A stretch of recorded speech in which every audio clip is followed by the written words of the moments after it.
ஆனால் இப்போ நாம் பார்க்க இருக்கக்கூடியதான காரியம் 1வது வசனத்திலிருந்து 8வது வசனம் வரையும் நாம் பார்க்கிறோம். அப்படின்னா 1வது வசனம் ஆல்ரெடி நான் சொல்லிட்டேன், நல்லதொரு அறிவுரையாக அல்லது புத்திமதியாக தொடங்குறார். எப்படி தொடங்குறார்? அன்றியும் சகோதரரே நீங்கள் இன்னென்ன பிரகாரமாய் நடக்கவும் தேவனுக்கு பிரியமாய் இருக்கவும் வேண்டுமென்று நீங்கள் எங்களால் கேட்டு ஏற்றுக்கொண்டபடி சொல்றார். தேவனுக்கு பிரியமாய் இருக்கவும் என்னபடி நடக்கவும், அதாவது life which is pleasing to God, the life which is pleasing to God. அதான் அங்கே சொல்றார். கடவுளுக்கு பிரியமான ஒரு வாழ்க்கை, அதை தான் நம்ம டைட்டிலில் நாம் கொடுத்துருக்குறோம். கடவுளுக்கு பிடித்தமான அல்லது கடவுளுக்கு பிரியமான வாழ்க்கையை நாம் எப்படி வாழ்வது. நாமும் தெசலோனிக்கே மக்களுக்கு கொடுத்த அறிவுரையை பின்பற்றி நாமும் கடவுளுக்கு பிடித்தமான வாழ்க்கையை எப்படி வாழணும் என்பதை தான் இந்த அதிகாரங்களில் நாம் தெரிந்து கொள்ள இருக்கிறோம். நிறைய முறை நாம் ஒவ்வொருவரும் 2 விதங்களில் நாம் நம்முடைய வாழ்க்கையை நம்ம வாழ்ந்துட்டு இருக்கிறோம். இன்னொரு விஷயத்துக்கு நம்ம முக்கியத்துவம் கொடுப்பதே கிடையாது. ஒன்று, நமக்கு நாமே பிரியமாக எப்படி நம்ம வாழலாம், நமக்கு நாமே பிரியமாக எப்படி நம்ம வாழலாம். அது ஒன்று நம்முடைய மெயின் ஃபோக்கஸாக இருக்கும். யாரோ எக்கடே கெட்டு போகட்டும், யாரோ என்னவோ பண்ணட்டும், நான் சந்தோஷமாக இருந்தால் போதும், என் வாழ்க்கை எனக்குள்ளே தான் இருந்தால் போதும், என் வாழ்க்கையில் யாரும் தலையிடக்கூடாது, யாருடைய என்ன பண்ணுறது, மற்ற எந்த ஒரு காரியங்களும் இருக்கக்கூடாது, நான் சந்தோஷமாக இருக்கிறேனா, நினச்சபடி நான் வாழ்கிறேனா, எனக்கு பிடித்த வாழ்க்கையை நான் வாழ்கிறேனா, எனக்கு பிரியமாய், அது ஒரு கேரக்டர். இன்னொன்று, தனக்கு பிடிச்சபடி வாழ்க்கை இல்லாமல் மற்றவர்களுக்காக பிடித்தபடி என்னுடைய வாழ்க்கையை நான் அமைத்து கொள்ளுகிறேன்னா, 2வது ஒரு விஷயம். ஆனால் நான் தான் எனக்கு பிடிச்சபடி வாழ முடியல, ஆனால் மற்றவங்க பார்க்குறதுக்கு என்னுடைய வாழ்க்கை சந்தோஷமாக இருக்கா அல்லது பிரியமாக இருக்கா, அதுக்கேற்றபடி என்னுடைய வாழ்க்கையை நான் மாற்றிக்கிறேன்னு சொல்லி வாழ்கிறவங்க. ஆனால் 3வது விஷயம், கடவுளுக்கு பிடித்ததான ஒரு வாழ்க்கை முறை இருக்குது. அந்த வாழ்க்கையை யாரும் கவனத்தில் கொள்றதே இல்லை. இதுதான் கிறிஸ்தவத்தில் இருக்கக்கூடிய மிக மோசமான பரிதாபமான ஒரு நிலைமை. நம்ம என்ன தான் கடவுளை ஆராதித்தாலும், நம்ம என்ன தான் பைபிளை வாசித்தாலும், நம்ம என்ன தான் ஜபங்களில் நம்ம கடவுளோடு கூட நம்ம போராடினாலும், இன்னும் நம்முடைய எண்ணம் எல்லாம் இந்த 2 விஷயத்துக்குள்ளே தான் இருக்குது. ஒன்று, எனக்கு பிடிச்ச மாதிரி வாழணும், இல்லைன்னா மற்றவங்களை திருப்திப்படுத்த மற்றவங்களுக்கு பிடிச்ச மாதிரி நான் வாழணும்.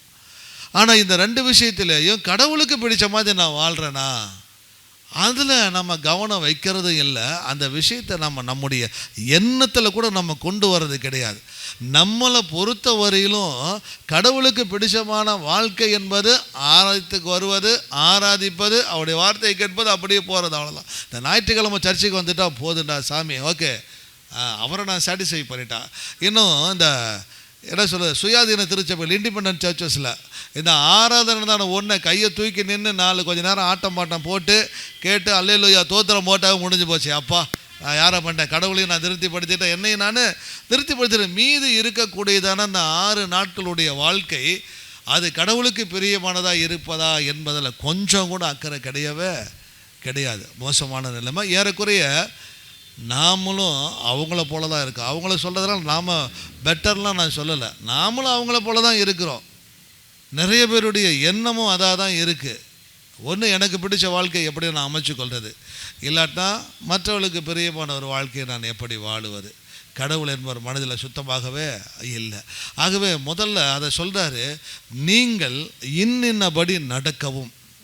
இந்த நடக்கவும் இருக்கு இல்லையா, ஏற்கனவே சொல்லியிருக்கேன், எங்கெங்கெல்லாம் அந்த வாக்கிங் அப்படின்றதான வார்த்தை அல்லது வாக் நட அப்படின்னு சொல்லி வருதோ அங்கங்கெல்லாம் ஒரு கோடு போட்டு மேனர் ஆஃப் லைஃப் அப்படின்னு எழுதிக்கோங்க. அது வாழ்க்கையின் நடைமுறையை குறித்து பேசக்கூடியதான காரியம். நடங்கன்னா நம்ம சாதாரணமாக நடக்கக்கூடியதான விஷயத்தை அங்கே என்ன பண்ணல, பேசவே இல்லை. நீங்கள் என்னபடி நடங்க. எபேசியர் 4:1, ஆதலால் கர்த்தர் நிமித்தம் கட்டுண்டவனாகிய நான் உங்களுக்கு சொல்லுகிற புத்தி என்னவெனில், நீங்கள் அழைக்கப்பட்ட அழைப்புக்கு பாத்திரவான்களாய் நடந்து, நீங்கள் அழைக்கப்பட்டதான அழைப்பிற்கு பாத்திரவான்களாய் நடந்த பவுலுடைய என்ன சொல்றது, எச்சரிப்பாக இருக்கட்டும், புத்திமதியாக இருக்கட்டும், அவருடைய ஏக்கமாக இருக்கட்டும், அவருடைய விருப்பமாக இருக்கட்டும், அவரால் போதிக்கப்படக்கூடியதான மக்கள் கடவுளுக்கு பிரியமானபடி நடக்கணும். அவங்க வாழ்க்கை முறை என்பது அவங்க பேருக்கு ஏற்ற மாதிரி இருக்கணும். கிறிஸ்தவங்க அப்படின்னா அந்த கிறிஸ்தவர்களுக்கு ஏற்ற மாதிரி இருக்கணும். அப்போ எபேசியரில் சொல்கிறாரு, உங்கள் அழைப்புக்கு ஏற்றபடி நீங்கள் பாத்திரவான்களாய் நடங்கன்றார்.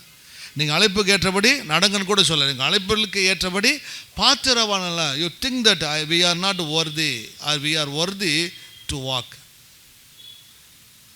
ஸோ அங்கே சொல்கிறது தான், அவர் அழைப்பு, நம்முடைய அழைப்புக்கு ஏற்றபடி நம்ம நடக்கிறோமா? சேம் அதே வார்த்தை இங்கே யூஸ் பண்ணுறாரு. நீங்கள் இன்னபடி நான் நடக்கிறேன்னா, நாம் கிறிஸ்தவர்கள் என்று சொன்னால், அல்லது நீங்கள் கடவுளுடைய பிள்ளைங்கன்னு சொன்னால், அதன்படி நீங்கள் நடக்கிறீங்களா? அந்த நடக்கை என்பது தேவனுக்கு பிரியமாக இருக்குதான்னு பாருங்கன்னு நான் உங்களுக்கு பல முறை நான் சொன்னேன். அதை நீங்கள் ஏற்றுக்கொண்டீங்க, அக்செப்ட் பண்ணிட்டீங்க, வேண்டாம் சொல்லலை.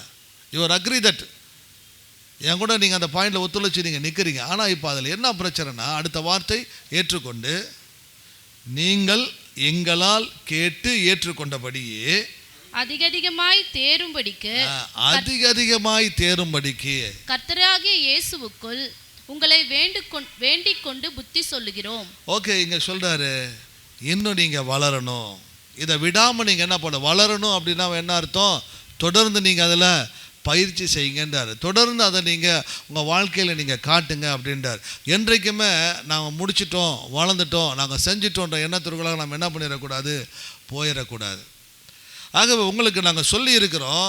எங்களுடைய 2வது வசனம் 4:2, கர்த்தராகிய இயேசுவினாலே நாங்கள் உங்களுக்கு கொடுத்த கட்டளைகளை அறிந்திருக்கிறீர்களே. கர்த்தராகிய இயேசுவினால் நாங்கள் உங்களுக்கு கொடுத்த கட்டளைகளை அறிந்திருக்கிறீர்களேன்னு சொன்னது 1வது அதிகாரம், 2வது அதிகாரம், 3வது அதிகாரத்தில் அவர் சொன்னது. உபத்திரவம் உண்டு, கஷ்டங்கள் உண்டு, இது நமக்கு நியமிக்கப்பட்டிருக்கு. பாடுகளை சகித்து கொள்ளுங்க, கட்டளையாய் கொடுக்கிறார், பொறுத்து கொள்ளுங்கன்றார். நல்ல விஷயங்களுக்கு பாராட்டுகளை சொல்கிறார். ஆகவே இது உங்களுக்கு சொன்னோம், நீங்கள் ஏற்றுக்கிட்டீங்க. இப்போ நீங்கள் அதில் வளரணும், தொடர்ந்து நிலைத்திருந்து அதை செயல்படுத்த பாருங்கள். எந்த விஷயங்கள் நீங்கள் செயல்படுத்த பார்க்கணும்? முதலாவது சொல்லப்பட்டதான காரியம், ஒழுக்கமான ஒரு வாழ்க்கையை கிறிஸ்தவர்களாகிய நாம் வாழணும் அப்படின்றதான ஒரு காரியத்தை சொல்கிறார். பரிசுத்தம் என்கிறதான ஒரு வார்த்தை. யாராவது நீங்கள் ஸ்டடி பைபிள் வச்சுருக்கிறீங்க அப்படின்னா, ஆங்கிலத்தில் இருந்ததுன்னா தலைப்பை பிரித்து கொடுத்துருப்பாங்க. ஒரு சிலர் இப்போ தமிழில் இருக்குது. அதில் பார்த்தீங்க அப்படின்னா, இந்த 4வது அதிகாரம், இந்த 1வது வசனத்திலேருந்து 13வது வசனம் வரையிலும் 12வது வசனம் வரையிலும் கொடுக்கப்பட்ட வார்த்தை சான்டிஃபிகேஷன் அப்படிதான ஒரு வார்த்தை தான் அவர் என்ன பண்ணியிருப்பார், கொடுத்துருப்பார். சான்டிஃபிகேஷன் வார்த்தை பரிசுத்தமாக்கப்படுதல் அல்லது பரிசுத்தமாகுதல். இதை நான் இந்த 3வது வசனத்திலேருந்து 8வது வசனத்தை கொஞ்சம் தியாலஜியோட இறையியலோட உங்களுக்கு நான் சொல்லிக் கொடுக்கணும் அல்லது உங்களுக்கு நான் கொண்டு போகணும் நம்ம நினச்சோம் அப்படின்னா, இங்கே சொல்லப்பட்டதான காரியம் அந்த பரிசுத்தமாக்கப்படுதல் அப்படிதானே இருக்கு. 3வது வசனம், நீங்கள் பரிசுத்தமுள்ளவர்களாக வேண்டும் என்பதே, நீங்கள் பரிசுத்தமுள்ளவர்களாக வேண்டும் என்பது தேவனுடைய சித்தமாய் இருக்கிறது. தேவனுடைய சித்தமாய் இருக்கிறது. ஓகே, தென் அப்புறம் அந்தபடி நீங்கள் வேசி மார்க்கத்திற்கு விலகி இருந்து, ஓகே சொல்றார், நீங்கள் வேசி மார்க்கத்திற்கு விலகி இருந்து, அதாவது செக்ஸுவல் இம்மோராலிட்டி என்று சொல்லக்கூடியதான பாலியல் குற்றங்களுக்கு, பாலியல் காரியங்களுக்கு, இச்சைகளுக்கு நீங்கள் விலகி இருந்து பரிசுத்தமாய் நீங்கள் வாழ கடவுள் உங்களை என்ன பண்ணியிருக்கிறாரு தெரிந்து அவருடைய விருப்பமாக இருக்குது அப்படின்னு சொல்லி ஆரம்பிக்கிறார். அதனுடைய ஒவ்வொரு காரியத்தை தான் 8 வசனங்களுக்குள்ளே கொண்டு வர்றார். அப்போ அவர் சொல்கிறாரு, பரிசுத்தமாக இருக்க வேண்டும் தான் கடவுளுடைய விருப்பம். இந்த பரிசுத்தம் நிறைய பேருக்கு புரிந்து கொள்ள முடியாத ஒரு காரியம். இந்த பரிசுத்தமாகப்படுதல் அல்லது பரிசுத்தமாகுதல் என்பது ஒவ்வொரு விசுவாசினுடைய வாழ்க்கையிலும் அவருடைய மரணம் வரையிலும் தொடர்ந்து நடைபெறக்கூடியதான ஒரு விஷயம். சொல்ல உங்களுக்கு புரியுதா?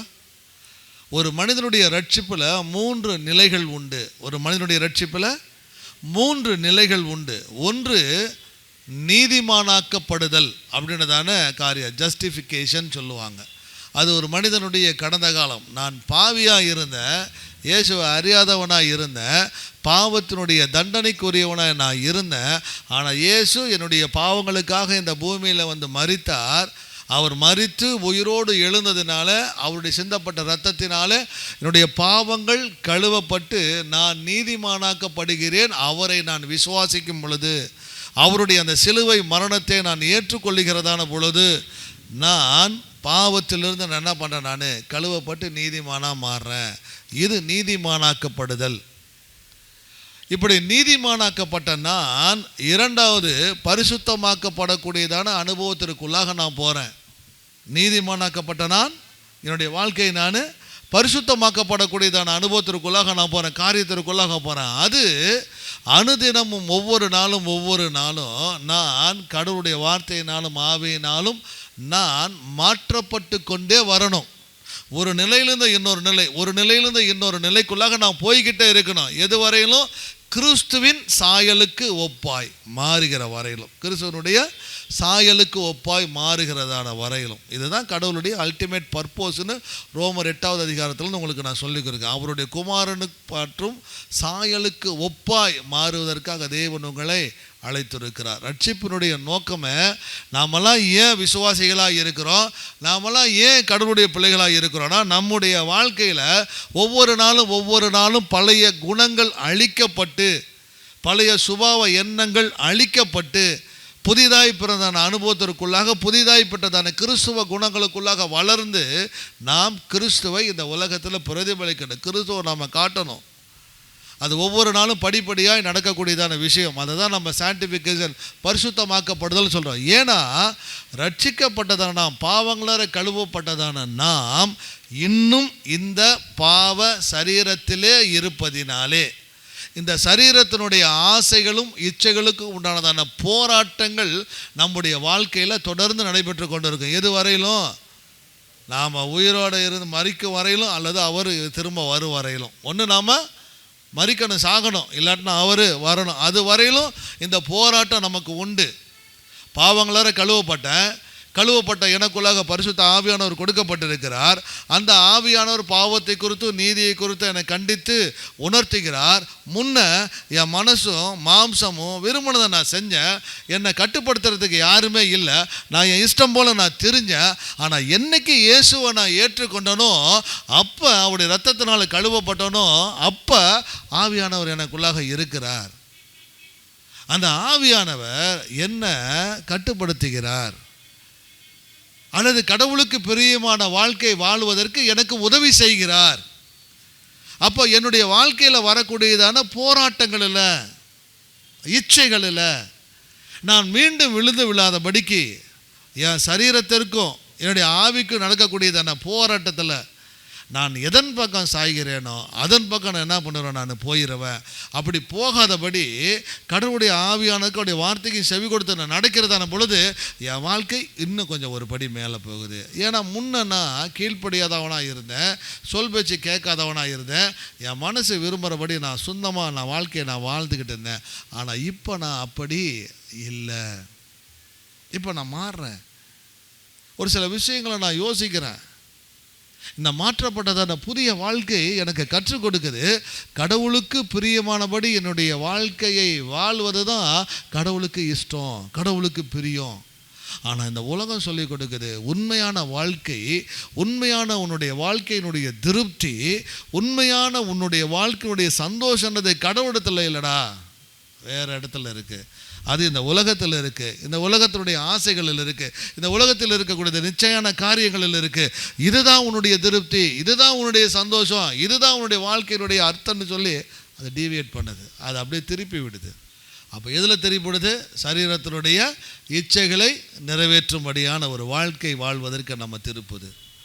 இது தினமும் ஒரு விசுவாசியினுடைய அல்லது ஒரு கடவுளுடைய பிள்ளையுடைய வாழ்க்கையில் நடைபெறக்கூடியதான போராட்டம். இல்லைங்க, எனக்கெல்லாம் அந்த போராட்டமே கிடையாதுங்க, நான் என்றைக்கு ஏசாமி ஏற்றுக்கணும் அப்போ நான் ஸ்ட்ரெயிட்டாக போயிட்டுக்கிறேன். நான் அக்கம் பக்கம் நான் பார்க்கறதில்ல, பைபிள் படிக்கிறேன், வேறு பைபிள் என்ன சொல்ல, சர்ச்சுக்கு நான் வந்துடுறேன், ஊழியத்துக்கு நான் போகிறேன், கெட்ட நண்பர்களை நான் பார்க்குறதில்ல, ஆவிக்குரிய பிள்ளைகளோடு தான் என்னுடைய இதெல்லாம் இருக்குது, நான் இப்படியே போயிட்டுக்கிறேன், என் வாழ்க்கையில் எதுவுமே இல்லை, நான் பாவமே செய்கிறதில்ல அப்படின்னா 1ஆம் நம்பர் பொய் சொல்கிறான்னு அர்த்தம். 1ஆம் நம்பர் பொய் சொல்கிறாங்கன்னு அர்த்தம்.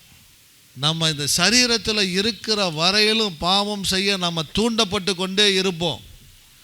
அந்த பாவம் செய்யாதபடிக்கு நம்மை காத்து கொள்ளுவதுதான் பரிசுத்தம். அதுதான் சான்டிஃபிகேஷன் சொல்லுது, அதுதான் பரிசுத்தம். நீங்கள் பரிசுத்தம் உள்ளவர்களாய், நீங்கள் பரிசுத்தம் உள்ளவர்களாக வேண்டும் என்பதே, பரிசுத்தம் உள்ளவர்களாக வேண்டும் என்பதே தானே தவிர பரிசுத்தம் உள்ளவர்கள் ஆயிட்டீங்கன்னு அங்கே வார்த்தைகளே இல்லை.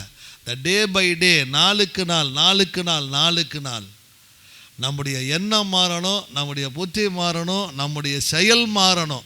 அப்படி மாறாமல் இருந்ததுன்னா நாம் எங்கேயோ நம்ம கவனத்தை கொண்டு போய் என்ன பண்ணிட்டு இருக்கிறோம், வச்சுட்டு இருக்கிறோம். அல்லது நாம் கடவுளுடைய காரியத்தில் நாம் என்ன பண்ணதில்லை, முக்கியத்துவம் நாம் கொடுக்கவே ஆரம்பிக்கலன்னு சொல்லி அர்த்தம். கடவுளுக்கு பிரியமான வாழ்க்கையை வாழ்வதற்கு நாம் இன்னும் ஆரம்பிக்கவே இல்லை. எனக்கு பிரியமான வாழ்க்கையை தான் நான் வாழ்ந்துட்டு இருக்கிறேன். அப்போ நீங்கள் பரிசுத்தம் உள்ளவர்களாய் ஆக வேண்டும் என்பதே தேவனுடைய சித்தமாக இருக்கிறது. நீங்கள் அந்தபடி நீங்கள் வேசி மார்க்கத்திற்கு விலகி இருந்து. இப்போ அவர் சொல்றாரு, தயவு செஞ்சு உங்க பழைய வாழ்க்கைக்குள்ளாக நீங்க போயிடாதீங்க. ஏன்னா தெசலோனிக்க சபைன்னு இல்லை, இருக்கக்கூடியதான முதல் நூற்றாண்டு திருச்சபைகளில் எல்லா மக்களும் சர்ச்சுக்குள்ளே வந்தாங்க. யூதர்கள் மாத்திரமில்லை, கிரேக்கர்கள் இருந்தாங்க, ரோமர்கள் இருந்தாங்க, ஸோ இன்னும் பல நாட்டு மக்கள் இருந்தாங்க. இப்போ தெசலோனிக்க சபையில் ரட்சிக்கப்பட்டதான மக்கள் கொரிந்து கலாச்சாரத்தில் இருந்தான ஒரு சில பழக்க வழக்கங்கள் அவர்களுக்குள்ளாக இருந்தது. அந்த பழக்க வழக்கத்தை பின்பற்றி வந்தவங்க வந்தாங்க. இன்னும் அந்த காலங்களில் சரி, பழைய என்ன சொல்ற முதலாம் நூற்றாண்டு காலங்களில் சரி, ஸோ ஆலயத்தில் பணிவிடை செய்வதற்கென்று பெண்கள் இருந்தாங்க, அவர்கள் விபச்சார பாவத்தில் இருந்தாங்க. அவர்களோடு கூட இருப்பது என்பது தவறாக பெருசாக ஒன்றும் கருதப்படவே இல்லை. இன்னும் முதலாம் நூற்றாண்டு காலம் ஆண்களுடைய ஆதிக்கம் அதிகமாக இருந்தது. ஆண்கள் தங்களுடைய பெருமையை காட்டுவதற்காக பல பெண்களோடு தொடர்புகளை வைத்து கொண்டிருந்தாங்க. அப்படிப்பட்டதான கலாச்சாரத்திலிருந்து வந்ததான மக்கள் இப்போ ரட்சிக்கப்பட்டு வந்துட்டாங்க, ஆண்டவருக்குள்ளாக வந்துட்டாங்க. திரும்பவும் நீ என்ன பண்ணிடாத, அந்த எண்ணத்துக்குள்ளாக நீ என்ன பண்ண போகவே போகாத அப்படின்றார். சொல்ல வர பாயிண்ட் உங்களுக்கு புரியுதா? அப்புறம் என்ன சொல்கிறாருன்னா, நீங்கள் கிறிஸ்தவங்களாக இருந்தீங்க அப்படின்னா அந்த ஒழுக்கமுள்ள வாழ்க்கை என்பது ஒவ்வொரு நாளும் உங்களுடைய வாழ்க்கையில் வெளிப்படும். தவறு செய்வீங்க, இல்லைன்னு சொல்லலை. பலவீனப்படுவீங்க, இல்லைன்னு சொல்லலை. ஆனால் அடுத்த நிமிஷம் கடவுளுடைய உதவியை நீங்கள் தேடுவீங்க. கடவுளுடைய ஆவியானவர் இருக்கிறார்ன்ற எண்ணம் நமக்குள்ளாக வரும். நம்ம கடவுளுடைய உதவியை தேடி அதிலிருந்து மீண்டு வருவதற்கு நம்ம என்ன பண்ணுவோம், நாம் முயற்சிகளை நாம் செய்வோம். அதிலேயே நம்ம விழுந்து கிடக்க மாட்டோம். ஏன்னா இந்த போராட்டம் கட்டாயமாக நமக்கு இருந்துக்கிட்டே இருக்குது. அது இல்லை நாங்களாம் ரொம்ப ஸ்ட்ரெயிட் ஃபார்வேர்டுங்க, நாங்களாம் ரொம்ப பரிசுத்தமாக இருக்கிறோங்க, எங்களை போல் ஒரு பரிசுத்தவானை யாரையும் நீங்கள் பார்க்க முடியாது. நாங்கள் வார்த்தைகளையும் சரி, பேச்சுலேயும் சரி, எண்ணத்துலேயும் சரி, செயலையும் சரி, எங்கள் இடத்துல எந்த ஒரு குறையும் இல்லை. நாங்களாம் அப்படி கண்ணை மூடிக்கிட்டு அப்படியே நாங்கள் பரலோகத்தை நோக்கி போயிட்டு இருக்கிறோம் அப்படின்னா, தயவு செஞ்சு அப்படி பேசுகிறவங்கக்கிட்ட அல்லது அப்படிப்பட்டதான மக்கள்கிட்ட கொஞ்சம் தயவு செஞ்சு எச்சரிக்கையாக இருங்க. உங்களை தவறான முறையில் வழி நடத்திடுவாங்க. ஏன்னா பரிசுத்தம் உள்ளவர்கள் ஆக வேண்டும். அதான் நாளுக்கு நாள் நாம் அந்த மாற்றத்தை காணும். அதற்கு பேர் தான் சான்டிஃபிகேஷன். மூன்றாவது நிலை என்பது, மூன்றாவது ஒரு காரியம் குளோரிஃபிகேஷன், மகிமைப்படுத்தல் சொல்ல. ஒன்று நாம் நீதிமானாக்கப்படுறோம், ரெண்டாவது நாம் பரிசுத்தமாக்கப்பட்டு கொண்டே நாம் வருகிறோம். பரிசுத்தமாக்கப்பட்டவர்கள் கடைசியில் ஒன்று நாம் சாகணும், இல்லாட்டினா அவர் வரணும். அப்படி வரும்பொழுது அவருடைய மகிமையில் எடுத்துக்கொள்ளப்படுது. அவர் நம்ம என்ன பண்ணுறாரு, மகிமைப்படுத்துகிறார். இது மூன்று காரியங்கள் ஒரு மனிதனுடைய ரட்சிப்பில் நிகழக்கூடியதான காரியம். இந்த முதலாவது நான் சொன்னதும் மூன்றாவது நான் சொன்னதும் ஒரே ஒரு முறை நடக்கக்கூடியதான காரியம். ரட்சிப்பு என்பது வாழ்க்கையில் ஒரு மனுஷனுக்கு ஒரு முறை தான், அடிக்கடியெல்லாம் இல்லை. புரியுதா? மகிமைப்படுத்துதல் என்பது அவர் வரும் பொழுது அவர் நம்ம மகிமைப்படுது ஒரு முறை தான். ஆனால் அந்த நடுவில் இருக்கிறது லாங் டைம் ப்ராசஸ். நடுவில் இருக்கிறது லாங் டைம் ப்ராசஸ், நீண்ட நாட்கள் வருடங்கள் எடுத்துக்கொள்ளக்கூடியதான ஒரு காரியம். பட் இந்த சான்டிஃபிகேஷன்லேயும் மூன்று காரியங்கள் இருக்குது. இந்த சான்டிஃபிகேஷன்லேயும் இந்த பரிசுத்தமாக்கப்படுதல் என்பதிலேயும் இறையில் படி பார்த்தோம் அப்படின்னா மூன்று காரியங்கள் இருக்குது. ஒன்று பொசிஷனல் சான்டிஃபிகேஷன், நான் ரட்சிக்கப்படுகிற போது எந்த நிலையில் நான் இருக்கிறேன். ரெண்டாவது ப்ராக்ரெசிவ் சான்டிஃபிகேஷன், ரட்சிக்கப்படுகிற பொழுது இந்த வாழ்க்கையில் நீண்ட காலமாக இது எனக்கு எதை செய்து கொண்டு வருகிறது. தென் அப்புறம் பெர்ஃபெக்ட் சான்டிஃபிகேஷன், இறந்த பிறகு என்னுடைய நிலை என்பது பரிபூரணத்தில் எப்படிப்பட்டவனாக இருக்கிறேன். இது எல்லாமே தியாலஜியில் இறையில் படிக்கக்கூடியதான காரியம். கரெக்டுங்களா? ஜோப் போகக்கூடியதான ஒரு காரியம். நான் சொல்ல புரியுதுங்களா? பவுல் விஷயத்தையும் விட்டுட்டார், மூணாவது விஷயத்தையும் விட்டுட்டார். விஷயத்தையும் விட்டுட்டார், மூன்றாவது விஷயத்தையும் விட்டுட்டார். நீங்கள் நீதிமானாக்கப்பட்டீங்க, நீங்கள் கழுவப்பட்டுட்டீங்க, நீங்கள் கடவுளுக்குள்ளாக நீங்கள் என்ன பண்ணிட்டீங்க, உங்களுடைய பாவனுக்கிற தண்டனையை பெறாதபடிக்கு அவர் உங்களுடைய தண்டனை ஏற்றுக்கொண்டு உங்களை விடுதலையாக்கிட்டார். ஆனால் இப்போ நீங்கள் பரிசுத்தமாய் வாழணுன்றதான் கடவுளுடைய திட்டம். நீங்கள் பரிசுத்தமாகணுன்றதான் கடவுளுடைய விருப்பம். அதற்காக தான் உங்களை தெரிஞ்சிருக்கிறார். ஆனால் நீங்கள் அதை குறித்தான எண்ணமே இல்லாமல், அதை குறித்தான கவலையே இல்லாமல் நீங்கள் பழைய வாழ்க்கைக்கு குறித்து நீங்கள் போயிட்டு இருந்தீங்க அப்படின்னா அது சரியில்லை அப்படின்றார். அது சரியில்லை. அது எப்படி அடுத்த வார்த்தையில் சொல்றார்? 5வது வசனத்தில், சரி 4வது வசனம், தேவனை அறியாத அஞ்ஞானிகளைப் போல மோக இச்சைக்குட்படாமல். தயவு செஞ்சு நீங்க நல்லா புரிஞ்சுக்கோங்க. இங்க சொல்றாரு, நீங்கள் வேசி மார்க்கத்திற்கு விலகி கடவுளை அறியாத அஞ்ஞானிகளைப் போல மோக இச்சைக்கு உட்படாமல். அங்கே அவர் என்ன சொல்கிறாருன்னா, கட்டுப்பாடற்ற பாலியல் இச்சைகளுக்கு உட்படாதீங்கன்றார். கட்டுப்பாடற்ற அந்த செக்ஷுவல் லஸ்ட் சின் இருக்கு இல்லையா, பாவம் இருக்கு இல்லையா, அந்த தாட்ஸ் இருக்கு இல்லையா, அதுக்குள்ளாக போகாதீங்க அப்படின்றார். நல்லா புரிஞ்சுக்கணும், அந்த மோக இச்சைக்கு உட்படாமல் அப்படின்றது கட்டுப்பாடற்றதான ஒரு வாழ்க்கை. அப்போ பவுல் எதை சொல்ல விரும்புகிறார், எதை கற்றுக் கொடுக்க விரும்புகிறார் அப்படின்னா, அந்த செக்ஸுவல் ஃபீலிங், அந்த பாலியல் இச்சை என்பதே தப்புன்னெலாம் அவர் சொல்லலை. பாலியல் அந்த உணர்வு இருக்கு, அந்த உணர்வு தப்புன்னெலாம் அவர் சொல்லலை. ஆனால் அந்த உணர்வின் நிமித்தமாக நாம் கட்டுப்பாடற்றதான வாழ்க்கையை நம்ம வாழ்கிறோம் பார்த்தியா, அதை தான் தவறுன்றார். விச் மீன்ஸ் அவர் சொல்லக்கூடியதான விஷயம், கணவன் மனைவி, மனைவி கணவன், கணவன் மனைவி, மனைவி கணவன், இந்த உறவு கடவுள் ஏற்படுத்தி கொடுத்ததான உறவு. இதில் இருக்கக்கூடியதான அந்த பாலியல் உணர்வு என்பது கடவுள் நமக்கு கொடுத்ததான ஒரு பரிசுத்தமான ஒரு காரியம், சுத்தமான ஒரு எண்ணம். இதை தாண்டி கணவன் வேறு இடத்துலையோ மனைவி வேறொரு இடத்துலையோ இருந்தால் ஒழுக்கமற்றதான ஒரு வாழ்க்கைன்னு சொல்ல வர்றார்.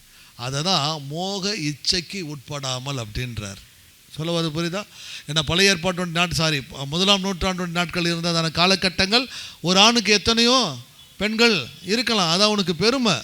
கோயிலில் தாசிகள் இருந்தாங்க, யார்கிட்ட வேணாலும் என்ன வேணாலும் அவங்க என்ன பண்ணலாம், போகலாம். அப்படிப்பட்டதான கலாச்சாரத்துலேருந்து இப்போ நீ வந்திருக்கிற, இப்போ கடவுளை ஏற்றுக்கொண்ட ஆலயத்தில் வந்து நீ ஆராய்ச்சிட்டு இருக்கிற, மீண்டும் அதுக்குள்ளாக நீ போனீன்னா அது கடவுளுக்கு ஏற்றதான வாழ்க்கை, பிரியமான காரியம் அல்ல. அது நீ ரட்சிக்கப்படன்னு சொல்லிக்கொண்டான வாழ்க்கைக்குண்ட நடக்கை அது இல்லவே இல்லை. நீ அப்படி வாழாதன்றார். ஆனால் இன்றைக்கி டோட்டலாக உலகம் எல்லாவற்றையும் என்ன பண்ணியிருக்குது, மாற்றி வைத்து கொண்டு வருகிறது. அந்த காரியங்களுக்கு அதிக முக்கியத்துவம் கொடுக்கப்பட்டு கொண்டு வருகிறது. ஒருவனுக்கு ஒருத்தினா சிரிக்கிறாங்க. ஆமாம், இன்றைக்கி லிவிங் டுகெதர் லைஃப்னு வந்துருச்சு. பிடிச்சா நான் கல்யாணம் பண்ணிக்கிறேன், எனக்கு பிடிச்சவன் கிடைக்கிற வரைக்கும் நான் ஒவ்வொருத்தரை கூட நான் சேர்ந்து வாழ்கிறேன். ஆனால் பவுல் சொன்னது அல்லது கடவுள் எதிர்பார்ப்பது, திருமணத்திற்கு முன்பான வாழ்க்கையும் திருமணத்திற்கு பின்பான வாழ்க்கையும் ஒழுக்கமுள்ள கட்டுப்பாடுள்ள வாழ்க்கையாக இருக்கணும். ஒருவேளை திருமணத்துக்கு பிறகுன்னு எடுத்துக்கலாமா? திருமணத்திற்கு முன்னையும் திருமணத்திற்கு பின்னும். அந்த ஒருவனுக்கு ஒருத்தின்றது கல்யாணத்துக்கு முன்னாடி கல்யாணத்துக்கு பின்னாடியும் தான். கல்யாணத்துக்கு முன்னாடி எத்தனை பேர் ஆனாலும் ஒரு ஆண் இருக்கலாம், ஒரு பெண் இருக்கலாம். கல்யாணத்துக்கு பின்னாடியா, திருமணத்திற்கு முன்னும் திருமணத்திற்கு பின்னும். அதனால தான் நீங்கள் கடவுளை அறியாத அஞ்ஞானிகளை போல, கடவுளை அறியாத, ஆமாம், அவனுக்கு இந்த சட்டம் கிடையாது, அவனுக்கு இந்த என்ன சொல்கிறது கட்டளை அவனுக்கு கிடையாது, இந்த ஒழுக்கம் அவனுக்கு கிடையவே கிடையாது. நாம் ஆனால் என்னைக்கு நாம் கடவுளை ஏற்றுக்கொண்டு வந்தோமோ அன்னைக்கு நமக்கு அந்த ஒழுக்கம் நமக்குள்ளாக வந்து விடுகிறது. தென் அடுத்து 5வது வசனம், உங்களில் அவனவன் தன் தன் சரீர பாண்டத்தை பரிசுத்தமாயும் கனமாயும் ஆண்டு கொள்ளும்படி அறிந்து. நல்ல முறையில் புரிஞ்சுக்கோங்க. பல பேருக்கு இதை குறித்தான அக்கறை இருக்கவே இருக்காது, அல்லது இதை குறித்தான புரிந்து கொள்ளுதல் இருக்காது. பவுல் ஆரம்பிக்க தெசலோனிய மக்களுக்கு, நீங்கள் இன்ன பிரகாரம் நடக்கணும், இது தேவனுக்கு பிரியமானபடி நடக்கணும், உங்களுக்கு நான் புத்தி சொல்கிறேன். ஏன்னா இருக்கிற சூழ்நிலைகளை பார்க்குறேன், நீங்கள் ரட்சிக்கப்பட்டு அல்லது நீங்கள் முன்னிருந்த கலாச்சாரத்தை நான் பார்க்குறேன். ஆனால் இப்போ அந்த மாதிரி பிரச்சனை வரும்போது நீங்கள் போயிடக்கூடாது. அப்படி போகாமல் இருப்பதற்கு நீங்கள் புரிஞ்சு கொள்ளக்கூடியதான ஒரு விஷயம் 3 காரியங்களுக்கு சொன்ன. ஒழுக்கமுள்ள ஒரு வாழ்க்கை வாழு, அன்புள்ளதான வாழ்க்கையில் இன்னும் அதிகமாக பெருகு, பொறுப்புள்ளதான வாழ்க்கை மற்றவர்களுக்கு முன்பாக வாழ பழகிக்கோ. அப்படி ஒழுக்கமுள்ளதான வாழ்க்கை நீ வாழுகிறதான பொழுது பாலியல் இச்சைகளுக்கு உட்படாத ஒரு வாழ்க்கை நீ என்ன பண்ணு, வாழு.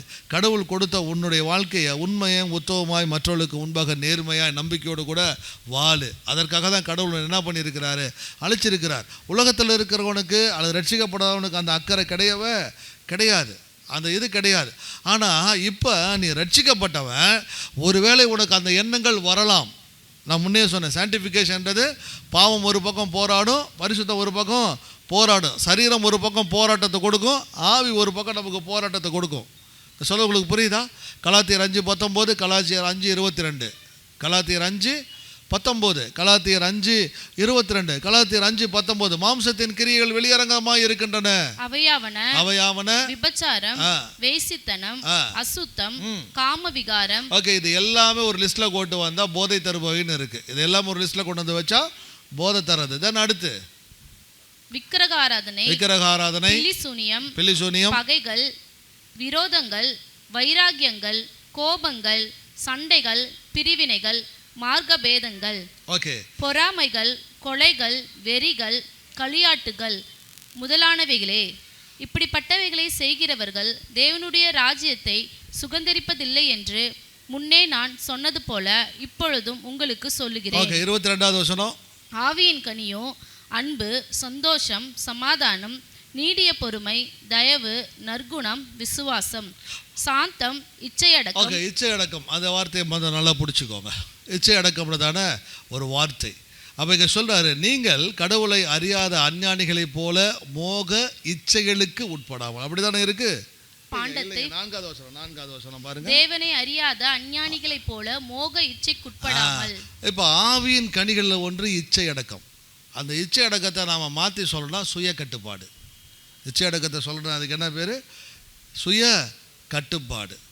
அப்போ அந்த மோக இச்சைக்கு என்ன சொன்னேன்? கட்டுப்பாடற்றதான பாலியல் இச்சைகள் நான் சொன்னேன். கரெக்டா? ஓகே. இப்போ எதை சொல்ல வர்றார், அல்லது இந்த வசனத்தில் எதை நாம் புரிந்து கொள்ளலாம் அப்படின்னா, கண்ட்ரோல் நம்மக்கிட்ட இருக்குன்றார். நம்ம தான் நம்ம சரீரத்திற்கு அதிகாரின்றார். நம்ம தான் நம்முடைய சரீரத்திற்கு அதிகாரி. எப்போ ஒரு மனிதன் கடவுளுக்குள்ளாக ரட்சிக்கப்படுகிறவனாய் மாறுகிறானோ, அது ரட்சிக்கப்பட்டவனாய் இருக்கிறானோ, அப்பொழுது அவனுடைய மாம்சத்துக்கும் ஆவிக்கும் போராட்டம் வரும் பொழுது அவன் தன்னுடைய மாம்சத்தை அடக்கி ஆளக்கூடியதான வல்லமையுடையவனாய் இருக்கிறான். அல்லது மாம்சத்துடைய ஆசைக்கு பணிந்து போகாதபடிக்கு அதை மேற்கொள்ளக்கூடியதான ஒரு ஆளாக என்ன பண்ணுறான் இருக்கிறான். அவன் தான் மாஸ்டர் ஆயிடுறான். இதுவரைக்கும் சரீரம், அவனுடைய ஆசை இச்சைகள் அவனை ஆண்டு கொண்டு வந்தது. மனசு என்ன விரும்புதோ அதை நான் செஞ்சேன், என்ன சொல்லுதோ அதன்படி நான் வாழ்ந்தேன். காரணம், என்னுடைய வாழ்க்கையை என்னுடைய எண்ணத்தின் அடிப்படையில் அமைச்சுக்கிட்டேன், என் ஆசையின் அடிப்படையில் அமைச்சுக்கிட்டேன். நான் ஆசைப்பட்டேன்னா அதை உடனே நான் செஞ்சாகணும், நான் ஆசைப்பட்டேன்னா உடனே அதை அடைஞ்சாகணும். காரணம், என்னுடைய எண்ணங்களும் ஆசைகளும் என்னை அடிமையாய் வைத்திருந்தன. என்னுடைய சரீரத்திற்கு நான் அடிமை, ஏன்னா அது விரும்பினதை நான் செஞ்சே ஆகணும். ஆனால் இப்போ நான் அப்படி இல்லை. அவனவன் தன் சரீரங்களை ஆண்டு கொள்ள அறிந்து சொல்கிறாரா, யூ ஆர் த மாஸ்டர். எப்படி அப்படின்னா, சரீரத்தினுடைய கிரியைகள், மாம்சத்தினுடைய கிரியைகள் எதுவாக இருக்குது? விபச்சாரம், அசுத்தம், அப்புறம் காமகாரம், கோபம், பொறாமை, சண்டை, களியாட்டு, கொலை, வெறி, பொய் எல்லாமே இருக்குது.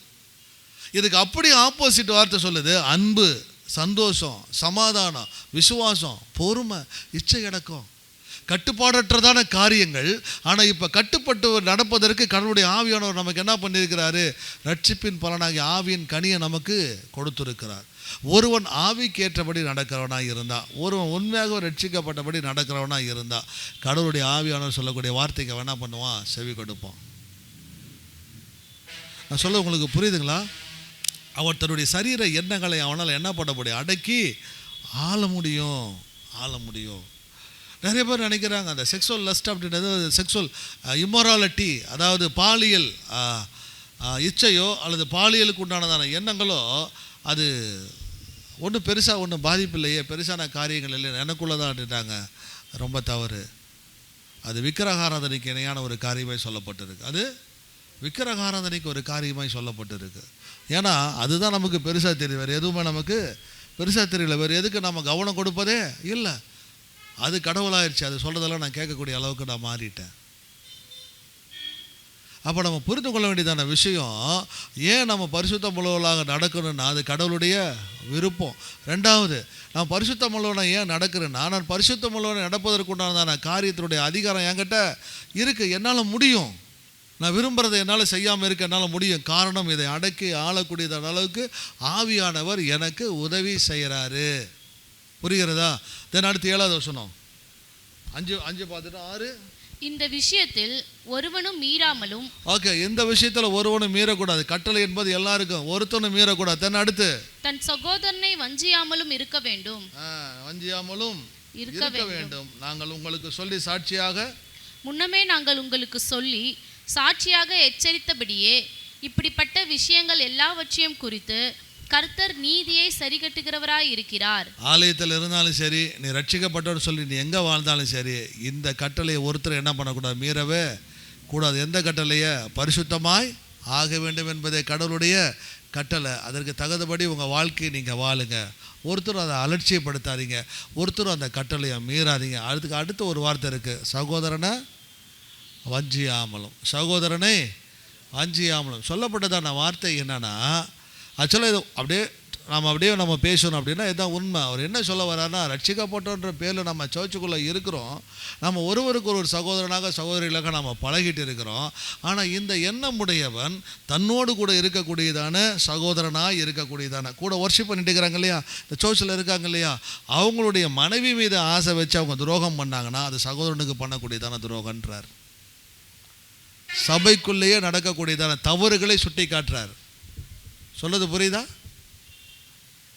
இங்கே நம்ம ஒருத்தருக்கு ஒருத்தர் சகோதரனாக இருக்கிறோம். நம்ம ஒருத்தருக்கு ஒருத்தர் சகோதரனாக இருக்கும்போது அவங்களுடைய மனைவியை மற்றவருடைய மனைவியை சகோதரியாக தான் பார்க்கணும்.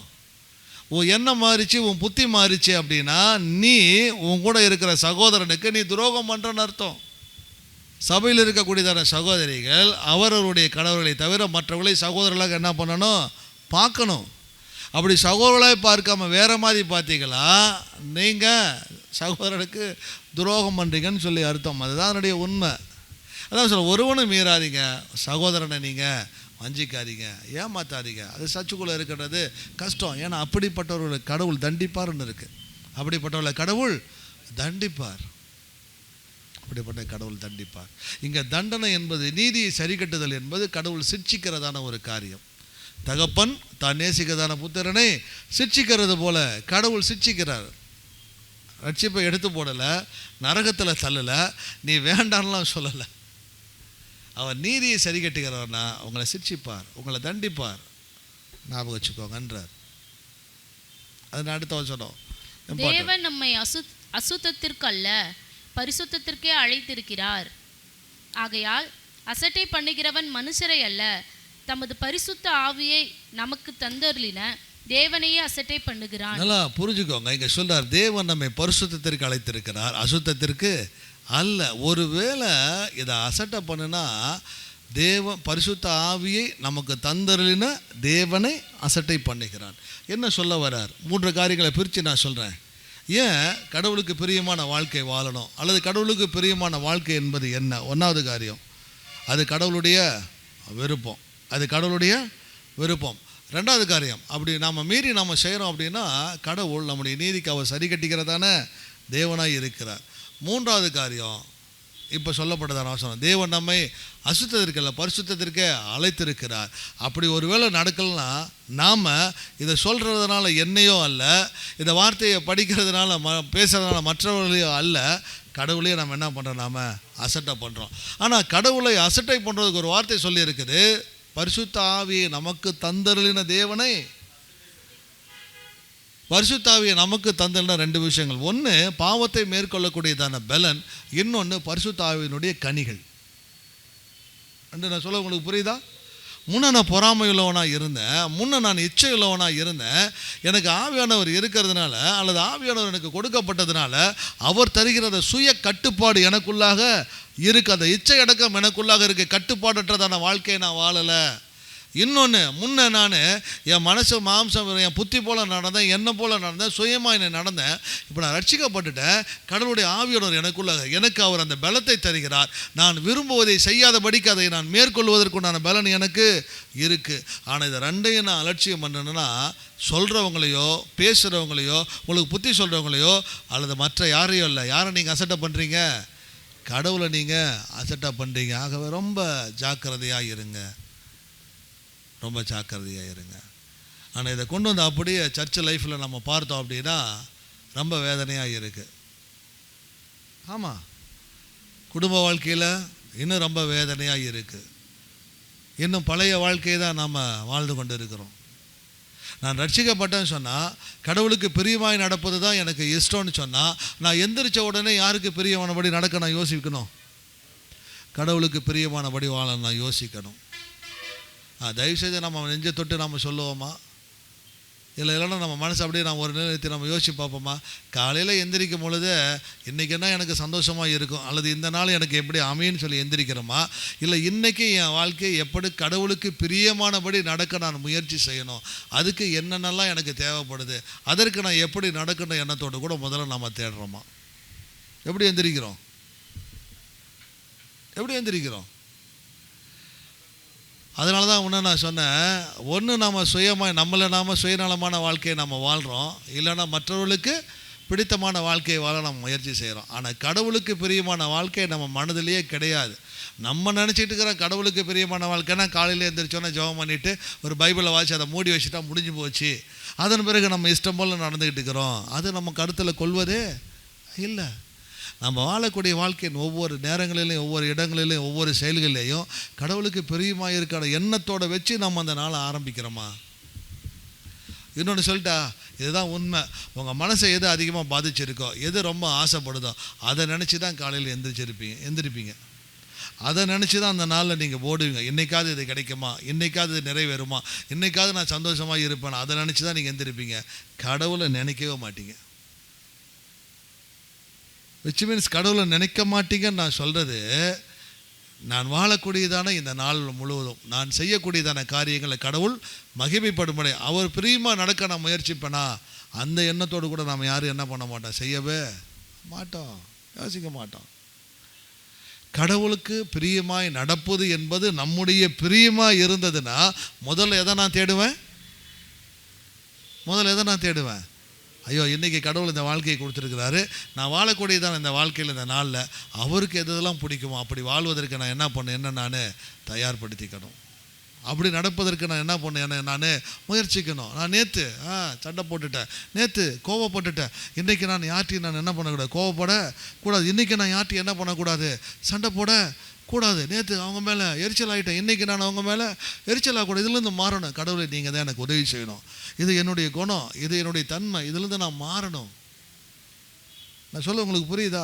இப்படி நாம் எந்திரிச்சு ஜெபம் பண்ணிட்டு போகிறோமா, இல்லை எந்திரிச்சோன்னு ஆண்டவரே எங்களுக்கு வேண்டியதை இன்று எங்களுக்கு தாரும், நாங்கள் நேற்றுலாம் கஞ்சி இல்லாமல் சோறு இல்லாமல் கஷ்டப்பட்டோம், இன்றைக்கி எங்களுக்கு சோறு வேணும், நேற்று எங்களுக்கு காசு இல்லாமல் கஷ்டப்பட்டோம், இன்றைக்கி எங்களுக்கு காசை கொடுங்க, எங்கள் வீட்டுக்கார் வேலை இல்லாமல் கஷ்டப்படுறார், அவருக்கு ஒரு வேலையை கொடுங்க, என் பிள்ளைக்கு ஃபீஸ் இல்லாமல் கஷ்டப்படுறேன், ஃபீஸை கட்டுவதற்கு எங்களுக்கு உதவி செய்யுங்க.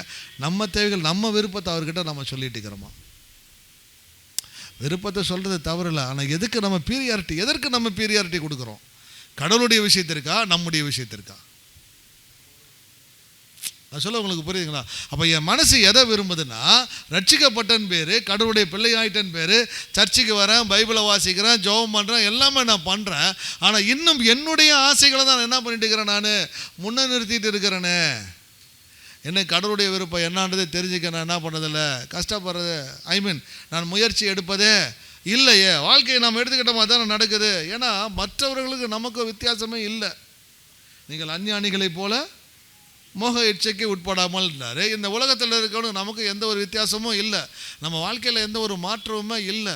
அதான் நான் சொன்னேன், ஆலயமாக இருக்கட்டும், குடும்பமாக இருக்கட்டும், ஒரு கணவன் மனைவி உறவுக்குடையே அல்லது உண்மையான வாழ்க்கையுடைய சந்தோஷத்தை உணர்ந்து நடக்கக்கூடியதான காரியத்தில் எல்லா இடங்களிலேயும் ஏற்றத்தாழ்வுகளை தான் நம்ம என்ன பண்ண முடியுது, பார்க்க முடிகிறது. நம்முடைய சுயத்தை விட்டு கொடுக்க முடியல, நம்ம குணத்தை விட்டு கொடுக்க முடியல.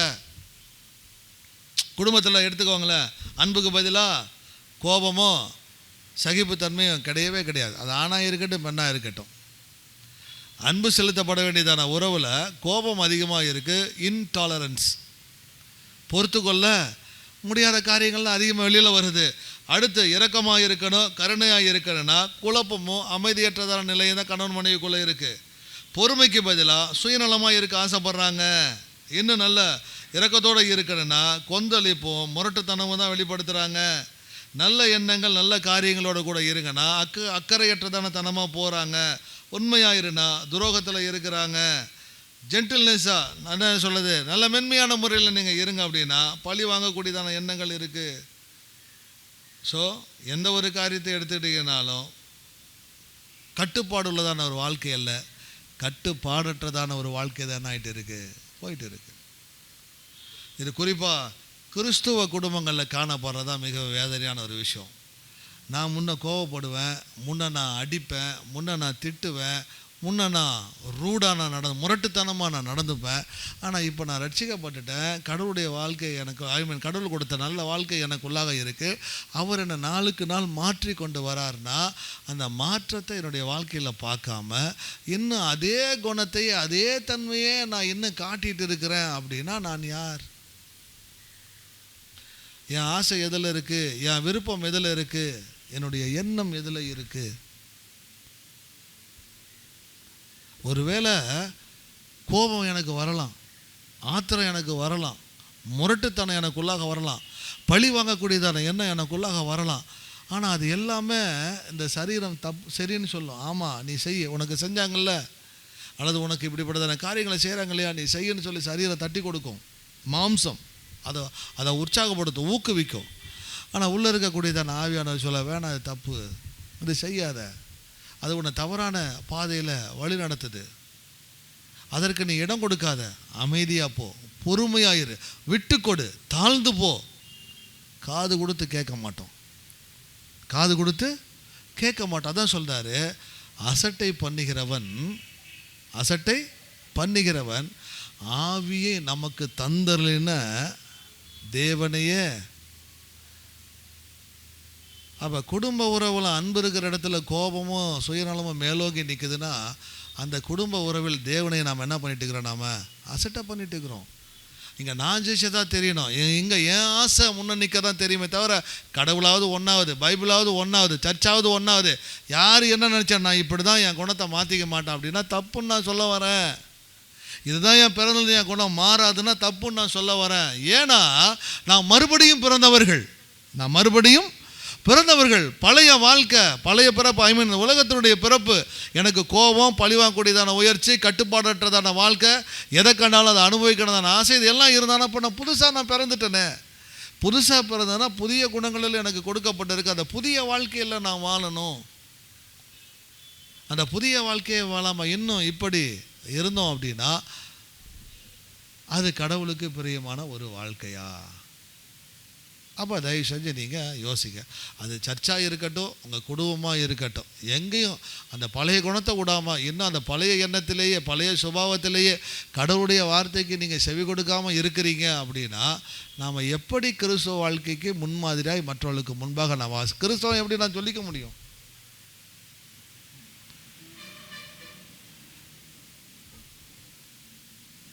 விட்டு கொடுத்தல் இல்லை, புரிந்து கொள்ளுதல் இல்லை, தாழ்மை இல்லை, அன்பு இல்லை, சகிப்புத்தன்மை இல்லை, எதுவும் இல்லை. உடனே ரியாக்ட் பண்ணிடுறோம். உடனே சர்ச்சாக இருந்தாலும் எங்கள் உடனே ரியாக்ட் பண்ணுறாங்க. என்ன இப்படி பேசலாம், என்ன இப்படி சொல்லலாம், என்ன ஏன் நினைக்கலாம், என்ன இப்படி. அப்புறம் என்ன இருக்குது? இந்த சரீரத்தை ஃபீட் பண்ண அல்லது இதை நீங்கள் மேன்மைப்படுத்துறன்னு சொல்லிவிட்டு உங்களை நீங்கள் வெளிக்காட்டிட்டீங்கன்னா, அப்போ கடவுள் எங்கே, உங்களுடைய ரட்சிப்பு எங்கே, கடவுள் கொடுத்த ஆவியானவர் எங்கே? அப்போ எல்லாமே பொய்யே, ஒரு உண்மையான வாழ்க்கை இல்லையே. கடவுளுக்கு பிரியமான வாழ்க்கை வாழாத வரையிலும் நாம் எப்படி கிறிஸ்தவங்க நம்ம சொல்லிக்க முடியும்? சொல்ல உங்களுக்கு புரியுதா இல்லையா? பவுலுடைய விருப்பம் அதுதான், பவுலுடைய வேண்டுகோளாக தான் அவங்களுக்கு புத்தி சொல்கிறார், எச்சரிப்பை சொல்கிறார். தயவு செஞ்சு இப்படி வாழுங்க, இப்படி இருங்கன்றார். தயவுசெய்து நல்ல முறையில் புரிந்து கொள்ளுங்க. கிறிஸ்துவ வாழ்க்கைன்றது, உங்களை ரட்சிப்புன்றது மேலானது. நீங்கள் நினச்சிட்டு இருக்கிற இந்த வாழ்க்கையில் கிறிஸ்துவ வாழ்க்கையே இல்லை. கோயிலுக்கு வந்தால் கிறிஸ்தவன் பொய், பைபிள் எடுத்தால் கிறிஸ்தவன் பொய், வார்த்தைக்கு வார்த்தை தோத்திரம் சொன்னால் கிறிஸ்தவன் பொய். வாழ்க்கையில் காட்டுறவன் தான், வாழ்ந்து காட்டுறவன் தான் கிறிஸ்தவன், இல்லைங்களா? அதுதான் சரி, வாழ்ந்து காட்டணும். உங்களை வாழ்ந்து காட்ட தான் கடவுள் அழைச்சிருக்கிறாரே தவிர பேசுவதற்கு கடவுள் ஒருபோது என்ன பண்ணல, அழைக்கல. அதான் மோர் கன்சர்ன். அதான் பவுலுடைய ஏக்கமாக அதுதான். நல்லா வளர்ந்துட்டீங்க, வசனங்கள் தெரியுது, எல்லாமே தெரியுது, ஆனால் வாழ்க்கையில் ஒன்றும் இல்லை அப்படின்னா என்ன காரியம்? புரிந்து கொண்டு வாழ ஆரம்பிங்க. ஒழுக்கமான வாழ்க்கை நமக்கு ரொம்ப முக்கியம்.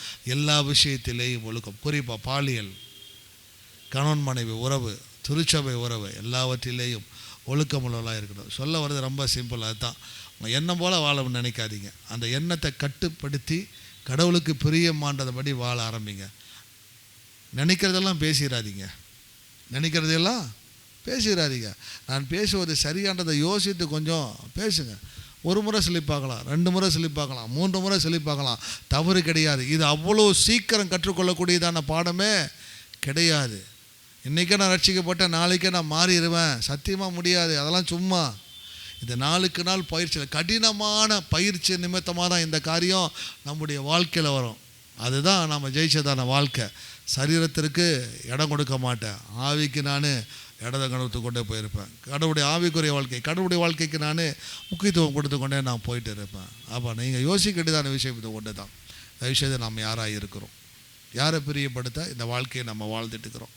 கிறிஸ்துவன்ற போர்வையில் என்னையே நான் பிரியப்படுத்திட்டு இருக்கிறேன்னா, இல்லை கிறிஸ்துவன்றதான வார்த்தையில் கிறிஸ்துவை போல நான் உலகத்திற்கு நான் மாற்றங்களை கண்டு கொண்டு வெளிப்படுத்தி கொண்டு இருக்கிறேனா, அல்லது கடவுளுக்கு பிரியமான இந்த வாழ்க்கையை நான் இந்த உலகத்தில் நான் வாழ்கிறேன்னா, இல்லை எனக்கு பிடிச்ச வாழ்க்கையை நீங்கள் வாழ்ந்துட்டு இருக்கிறேன்னா, அவ்வளோதான் இங்கே முடிஞ்சது. உனக்கு பிடிச்ச வாழ்க்கைனா அப்படியே தான் இருக்கும். கடவுளுக்கு பிரியமான வாழ்க்கைனா மாற்றத்தை நீங்கள் பார்த்துருப்பீங்க. கண்களை மூடுவோம், சோமல்லாம் யோசித்து பாருங்கள். இது வரைக்கும் உங்கள் வாழ்க்கை எப்படி இருந்தது? பேரில் தான் கிறிஸ்தவனை வச்சுட்டு சர்ச்சுக்கு வந்துக்கிட்டு போயிட்டு எல்லாத்தையும் பண்ணிக்கிட்டு, எனக்கு பிடிச்ச வாழ்க்கையை வாழணுன்னு போயிட்டு புருஷங்கிட்ட சண்டை, பொண்டாட்டிகிட்ட சண்டை, பார்க்குறவங்க எல்லாத்தையும் சண்டை, அல்லது எனக்கு பிடிச்ச வாழ்க்கை வாழணுன்னு சொல்லி ஊரில் இருக்கிறவங்களெல்லாம் ஏமாற்றிட்டு, குடும்பங்களில் இருக்கிறவங்களெல்லாம் ஏமாற்றிட்டு, சமுதாயத்தில் கெட்ட பேரை வாங்கிட்டு எப்படி நாம் இருக்கோம்?